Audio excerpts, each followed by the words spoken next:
ខ្ញុំនៅតែស៊ូដើម្បីអ្នកទាំងកម្លាំងកាយនិងកម្លាំងចិត្តម្ចាស់ផ្ទះបានរកឃើញថាកូនប្រុសរបស់គាត់ឈ្មោះសិនជុនបានបង្កើនក្តីស្រឡាញ់ចំពោះម្ចាស់ផ្ទះពិន្ទុដឹងគុណបានកើនឡើងនៅឆ្នាំ2020មីងមានអំណរគុណចំពោះខ្ញុំយ៉ាងខ្លាំងគាត់កំពុងមានពុតត្បុតជាមួយនឹងចំណុចដឹងគុណទាំង20នេះបដូរប្រាក់និងបានអាហារមួយចំនួនថ្ងៃស្អែកខ្ញុំនឹងពិនិត្យមើលថាតើមានសារធាតុចិញ្ចឹមណាមួយនៅក្នុងទីក្រុងឬអត់ផ្ដល់អាហារបំពន់ខ្លះដល់ពួកគេ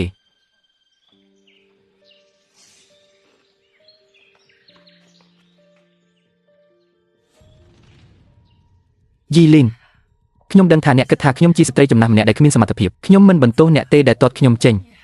ប៉ុន្តែកុមារទាំងនេះមានប្រាជ្ញាសេចក្តីសប្បុរសរបស់អ្នកចំពោះពួកគេត្រូវតែអាចរីករាយនឹងសុភមង្គលរបស់ពួកគេទោះបីជាខ្ញុំជាស្ត្រីចំណាស់ម្នាក់ដែលអង្វរអ្នកក៏ដោយសម្រាប់ជាប្រយោជន៍ដល់អ្នកដែលទើបតែបាត់បង់ឪពុករបស់ពួកគេគុំបន្តតាមការសន្យារបស់ពួកគេមកចុះអ្នកមានបញ្ហាអ្វីពួកគេជាបងប្អូនបង្កើត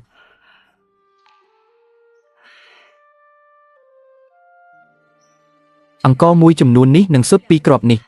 ចូលយើងទុកវាឲ្យយែនចិញ្ចឹមរាងកាយរបស់នាងទៅស្ងោរមីនឹងសុទ្ធទាំងអស់នេះតោះញ៉ាំមួយផ្លែតពេលព្រឹកខ្ញុំនឹងចម្អិនអាហារថ្ងៃត្រង់និងអាហារពេលល្ងាចដ៏ឈ្ងុយឆ្ងាញ់សម្រាប់អ្នកដោះស្រាយជាមួយគូតើរបស់ទាំងនេះមិនគួរត្រូវបានផ្ដល់ឲ្យក្រុមគ្រួសារពូរបស់ខ្ញុំទេឬអូ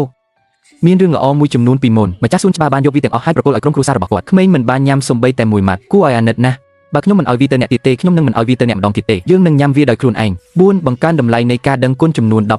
10ការដឹងគុណកើនឡើង5ការដឹងគុណកើនឡើង10ច្រើនទៀតលើកនេះអ្នកបានទិញអាហារឆ្ងាញ់ជាច្រើនសម្រាប់ក្មេងមែនទេញ៉ាំដោយខ្លួនឯង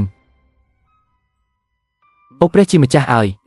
អ្នកទាំងអស់គ្នាញ៉ាំមុនគេខ្ញុំនិងបងប្រុសទី2របស់ខ្ញុំបានទៅព្រះបរមរាជវាំងយើងទាំងពីរអ្នកសុទ្ធតែរឹងមាំអាហារមួយពេលក្នុងមួយថ្ងៃគឺគ្រប់គ្រាន់ហើយសៀងកុង